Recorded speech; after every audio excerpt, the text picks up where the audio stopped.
ठीक है बेटा, डिफरेंस अपन ने इससे पहले वाली क्लास में किया था, national income and per capita income. उसी के साथ में दो डिफरेंस और हमारी बुक में दिए हुए हैं, तो दोनों डिफरेंस और अपन को देखना है। एक है national income and personal income और एक है national income and national wealth. तो दोनों का डिफरेंस, पहले नेशनल इनकम और पर्सनल इनकम क्या होती है वो देखते हैं। First point, national income is sum of value of goods and services produced in a country in a particular period. एक देश के अंदर साल भर में जितने गुड्स और सर्विसेज बने हैं उनका जो टोटल है उसको नेशनल इनकम बोलते हैं। पर्सनल इनकम बेटा किसको बोलते हैं? Personal income is the sum of real income earn by an individual from various source in a particular period. बेटा पर्सनल इनकम मतलब बंदे की पर्सनल इनकम, एक इंडिविजुअल ने, पर्सन ने अलग अलग रिसोर्सेज से, वेरियस रिसोर्सेज से कितना कमाया।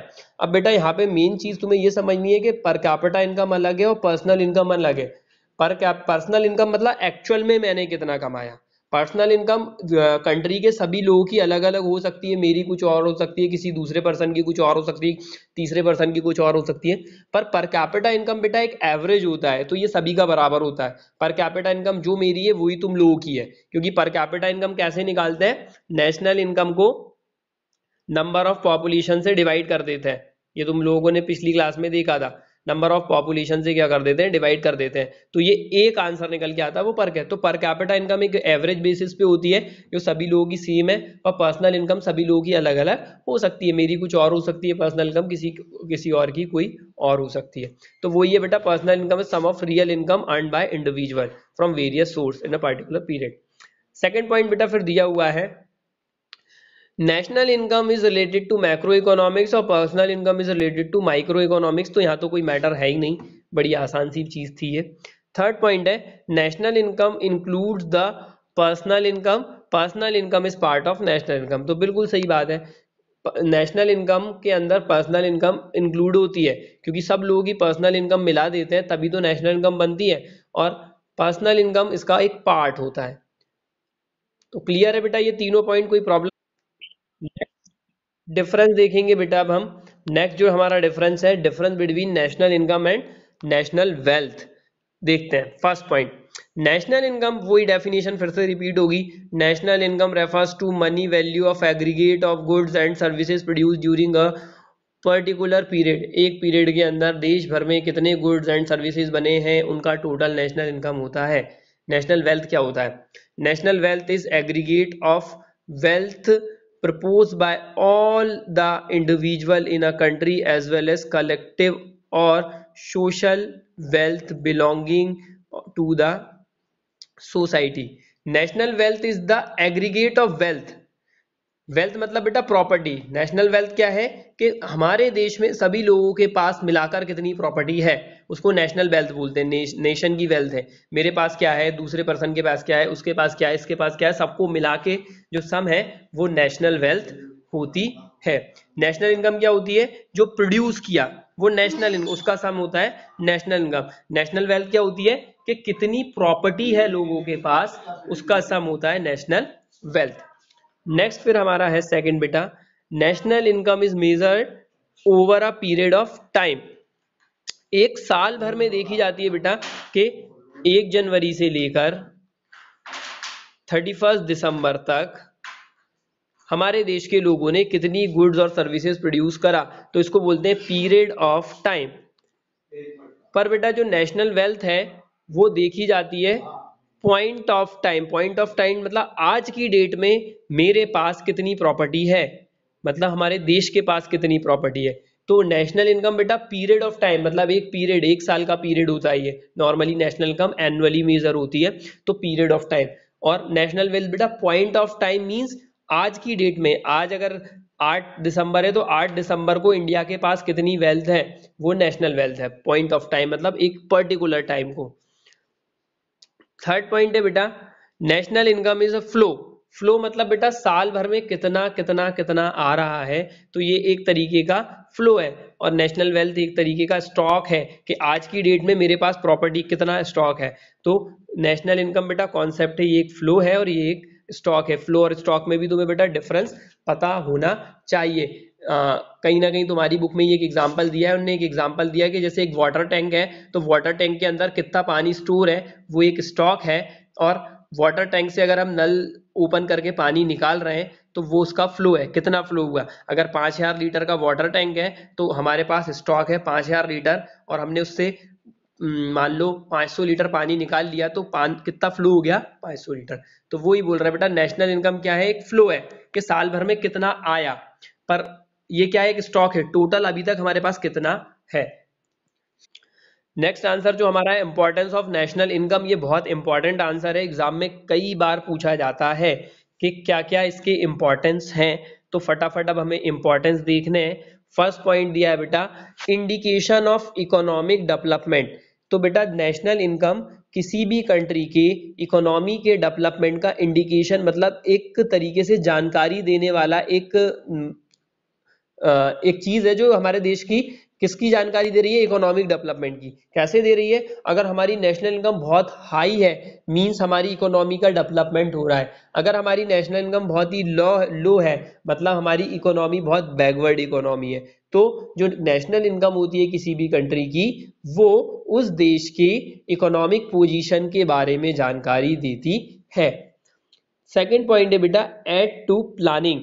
एड का मतलब होता है हेल्पफुल, भी लिख सकते हो तुम उसको, helpful to planning. The data of national income is very important for economic planning. With help of this economic plan regarding production, consumption, saving, exchange can be prepared easily. कहना क्या चाह रहे हैं बेटा कि नेशनल इनकम के अकॉर्डिंग ही हम आगे के फ्यूचर के प्लान ड्राफ्ट कर पाएंगे कि हमें फ्यूचर में क्या करना है। तो वो ही कह रहे हैं एड टू प्लानिंग, जो नेशनल इनकम है वो हमारी इन फ्यूचर की प्लानिंग के लिए हेल्प करती है। अगर हमारी इस बार बहुत अच्छी नेशनल इनकम है तो हम प्लानिंग करके देखेंगे कि इससे थोड़ी बढ़े या इतनी तो कांस्टेंट रहे। अगर इस बार हमारी नेशनल इनकम बहुत लो है तो हम ऐसी प्लानिंग करेंगे कि अगले साल इतनी लो नेशनल इनकम नहीं रहे, कम से कम नेशनल इनकम एक टारगेट अचीव कर पाए। तो एड टू प्लानिंग, प्लानिंग को करने में ये हेल्प करता है। थर्ड पॉइंट है बेटा हमारा, index of standard of living. अब बेटा किसी कंट्री की नेशनल इनकम बहुत ज़्यादा है तो ये इंडिकेट करती है कि वहाँ के लोगों का लिविंग ऑफ स्टैंडर्ड क्या है, हाई है। और अगर किसी कंट्री के नेशनल इनकम बहुत ही लो है तो ये इंडिकेट करती है कि वहाँ के जो लोग हैं उनका लिविंग ऑफ स्टैंडर्ड बहुत ही लो है। तो जो नेशनल इनकम है वो क्या बताती है, किसी भी पर्सन का लिविंग ऑफ स्टैंडर्ड बताती है कि लिविंग ऑफ स्टैंडर्ड कैसा है। इसके बाद है बेटा मेजर ऑफ इकोनॉमिक वेलफेयर। तो बेटा वही, अगर नेशनल इनकम अच्छी है मतलब लोगों की भलाई हो रही है, लोगों की भलाई हो रही है मतलब लोग अच्छे से वर्क कर पा रहे हैं, प्रोडक्शन कर पा रहे हैं, प्रोडक्शन कर पा रहे हैं मतलब अच्छे से जी पा रहे हैं, तो लोगों का इकोनॉमी का कितना वेलफेयर हो रहा है ये भी नेशनल इनकम के ऊपर डिपेंड करता है। It is true that the national income is a measure of economic welfare. If there is increase in national income, it will bring to increase in economic welfare, and the fall will be result in the fall in economic। बिल्कुल simple सा दिया है, national income बढ़ रही है तो economic welfare भी बढ़ रहा है, और नेशनल इनकम अगर घट रही है तो इकोनॉमिक वेलफेयर भी घट रहा है। तो measure of economic welfare. Fifth point है बेटा, एड टू टैक्सेशन। बेटा गवर्नमेंट को टैक्स लगाने के लिए भी नेशनल इनकम हेल्पफुल है। National income help in formulation of taxation policy bye it is playing capacity is known easily. It is also help preparing scheme for removing regional disparities. क्या कहना चाह रहा है बेटा कि किन सेक्टर से अच्छा प्रोडक्शन, अच्छा खासा प्रोडक्शन हो रहा है तो किन सेक्टर्स के ऊपर हम टैक्स लगा सकते हैं। और रीजनल डिस्पैरिटी मतलब जो रीजन बहुत गरीब है, बहुत पिछड़े हैं, तो वहाँ टैक्स लेके हमारी गवर्नमेंट क्या कर सकती है, आगे उस जगह को डेवलप कर सकती है। तो नेशनल इनकम से टैक्सेशन के लिए भी ये हेल्पफुल है। Research benefit. Research benefit means बेटा कि नेशनल इनकम हम देखें कि किस सेक्टर से नेशनल इनकम का सबसे बड़ा पोर्शन आ रहा है, किस सेक्टर से नेशनल इनकम का छोटा पोर्शन आ रहा है, तो हम ये रिसर्च करके जो जिस सेक्टर में ज्यादा बेनिफिट है उस सेक्टर को ज्यादा डेवलप कर सकते हैं, तो वो है research benefit. Knowledge of distribution pattern, किस तरीके का पैटर्न हमारी कंट्री के अंदर है। डिस्ट्रीब्यूशन पैटर्न मतलब बेटा अपन ने पढ़ा है कि फैक्टर ऑफ प्रोडक्शन 5 होते हैं, land, labour, capital, organisation and entrepreneur. तो उनको बेटा कुछ ना कुछ तो पे करना पड़ता है ना, लैंड जो है उसके ऊपर रेंट देना पड़ता है, लेबर को वेजेस देना पड़ता है, कैपिटल को इंटरेस्ट देना पड़ता है, एंटरप्रेन्योर को प्रॉफिट देना पड़ता है। तो किस तरीके का पैटर्न है हमारी कंट्री के अंदर वो भी हम आसानी से समझ पाते हैं।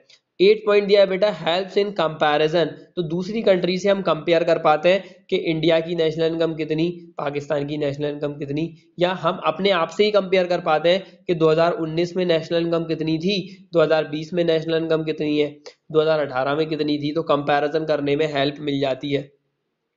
Help in policy making for foreign trade, विदेशों में कितना बिजनेस हमें करना चाहिए, क्योंकि हमने पढ़ा था बेटा पीगू की डेफिनेशन में, मार्शल की डेफिनेशन में, दोनों की डेफिनेशन में पढ़ा था कि include in income generated from abroad या फॉरेन इनकम, विदेशों से जो इनकम मिलती है वो भी तो नेशनल इनकम का पार्ट होती है।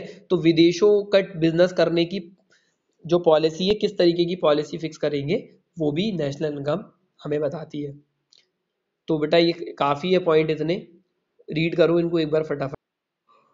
इसके बाद बेटा दिया हुआ है importance of per capita income. तो ये तुम देखोगे ये लगभग नेशनल इनकम के ही पॉइंट दोबारा से रिपीट हो रहे हैं, क्योंकि पर कैपिटा इनकम एक नेशनल इनकम का पार्ट ही है। तो जो क्वालिटीज नेशनल इनकम में है वो पर कैपिटा इनकम में तो होगी ही। तो अगर एक सेम पॉइंट भी लिख देते हो तो इतनी बहुत बड़ी कोई इशू नहीं है, बट मैं समझा दे रहा हूं तुम्हें। फर्स्ट पॉइंट है बेटा इंडिकेटर ऑफ इकोनॉमिक कंडीशन, हमारी इकोनॉमी की कंडीशन किस तरीके की है वो हम पर कैपिटा इनकम से भी पता कर सकते हैं। अगर पर कैपिटा इनकम बहुत हाई है मींस इकोनॉमी अच्छी चल रही है, और अगर पर कैपिटा इनकम बहुत लो है मतलब हमारी इकोनॉमी थोड़ी सी बैकवर्ड जा रही है। सेकंड पॉइंट है बेटा determination of standard of living and economic welfare, ये दोनों पॉइंट उधर भी आए थे। तो पर कैपिटा इनकम तो बेटा बिल्कुल क्लियरली इंडिकेट करता है कि लोगों का स्टैंडर्ड ऑफ लिविंग कैसा है और लोगों की भलाई कितनी हो रही है। डिटर्मिनेशन ऑफ कंजम्पशन पैटर्न, तो वो फिर से वही वाली बात आ गई बेटा कि कंजम्पशन किस तरीके से कंजम्पशन लोग कर रहे हैं, डिस्ट्रीब्यूशन पैटर्न या कंजम्पशन पैटर्न। तो पर कैपिटा इनकम, अगर लोगों की पर कैपिटा इनकम बहुत हाई है मतलब वो ज्यादा कंज्यूम कर पाएंगे, और लोगों की पर कैपिटा इनकम अगर बहुत कम है मींस वो उनका कंजम्पशन लेवल क्या होगा, कम होगा। फोर्थ पॉइंट दिया है फिर बेटा determinant of level of saving and investment. अब लोग अगर इनकम बेटा पर कैपिटा इनकम बहुत हाई है तो लोग अच्छी खासी सेविंग कर पाएंगे और इन्वेस्ट भी कर पाएंगे, और अगर इनकम बहुत लो है तो लोग कंजम्पशन ही कर पाएंगे, सेविंग नहीं कर पाएंगे। इसके बाद है बेटा measure of road of propensity and poverty, prosperity and poverty. तो वही बेटा कि कितनी गरीबी और कितनी खुशहाली है, ये पर कैपिटा इनकम ही बताती है। प्रॉस्पेरिटी का मतलब है बेटा खुशहाली और पॉवर्टी का मतलब है गरीबी। और हेल्पफुल इन फॉर्मुलेटिंग पॉलिसी, तो पॉलिसी बनाने में ये भी हेल्पफुल है। तो देख लो इसको भी फटाफट। नेक्स्ट बेटा नीचे तुम लोग देखोगे तो दो दिए हैं, देखो एग्रीगेट्स ऑफ नेशनल इनकम। तो it is important to note the national that national income includes factor income only and income of only normal residence of country. फैक्टर इनकम के भी बेटा यहाँ पे इनने दो पॉइंट कर दिए। तो ये फर्स्ट पॉइंट अभी हम देख रहे हैं फैक्टर इनकम, फिर उसके बाद नॉर्मल रेसिडेंस वाला अगले पेज पे देखेंगे। तो फैक्टर इनकम भी बेटा दो तरीके की है, फैक्टर इनकम्स और सेकंड है बेटा ट्रांसफर इनकम। फैक्टर इनकम क्या होती है और ट्रांसफर इनकम क्या होती है वो अपन देखें। बेटा मैं वर्क कर रहा हूं, मैं स्कूल में पढ़ा रहा हूं, बदले में मुझे सैलरी मिल रही है तो ये फैक्टर इनकम है। ठीक, मैं पढ़ा रहा हूं और मुझे बदले में सैलरी मिल रही है तो ये फैक्टर इनकम है। पर मान लो अभी मैं कुछ कोर्स कर रहा हूं और बदले में गवर्नमेंट ने मुझे स्कॉलरशिप दे दी है, तो मुझे स्कॉलरशिप मिल गई, तो ये बेटा फैक्टर इनकम नहीं है, ये ट्रांसफर इनकम है। जो बेटा हमें फ्री में मिल जाए, डोनेशन चैरिटी के फॉर्म में जो मिल जाए वो ट्रांसफर इनकम होती है। इनकम तो हुई ना मेरी, पैसे तो आए मेरे पास। तो फैक्टर इनकम क्या होती है, जो अब हम वर्क करते हैं उसके बदले में हमें मिलती है वो फैक्टर इनकम है। ट्रांसफर इनकम क्या होती है, जो हमें वर्क से नहीं मिल रही है, ये कैसे मिल रही है, way of donation of charity. जरा पढ़ें क्या कह रहा है ये paragraph. Factor income refers to reward for service render, जब हम सर्विस दे रहे हैं तो बदले में मिल रहा है। Transfer income to receipt as help, ये हमें हेल्प मिल रही है, चैरिटी और डोनेशन। पहली लाइन में ही क्लियर हो गया। देखो factor income refers to reward for service rendered, अगर कोई सर्विस दे रहा है तो उसको फैक्टर इनकम मिल रही है। Transfer income refers to receipt as help, charity और डोनेशन। फिर क्या दिया है, thus factor income is earn income whereas transfer income is unearn income. जो फैक्टर इनकम है बेटा वो अर्न कमाई हुई इनकम है, पर ट्रांसफर इनकम अनअर्न इनकम है, बिना कमाई हुई इनकम है, उसको हमने कमाया नहीं है। Factor income are concern with factor of production, नाम से ही क्लियर है। फैक्टर इनकम बेटा किससे रिलेट करती है? फैक्टर ऑफ प्रोडक्शन से। सच एस लैंड, अगर मेरे पास लैंड है तो मुझे उसके ऊपर रेंट मिलेगा। लेबर, अगर मैं लेबर हूं तो मुझे वेजेस मिलेगी या सैलरी मिलेगी। कैपिटल, अगर मैंने कैपिटल लगाई है तो उस पर मुझे इंटरेस्ट मिलेगा, और मैं अगर एंटरप्रेन्योर हूं तो मुझे प्रॉफिट मिलेगा। और household are owners of factor of production, तो बेटा फैक्टर ऑफ प्रोडक्शन के ओनर हाउस होल्ड नॉर्मली यहाँ पे हो सकते हैं। तो दोनों का डिफरेंस मेरे हिसाब से तुम्हें समझ में आ गया होगा।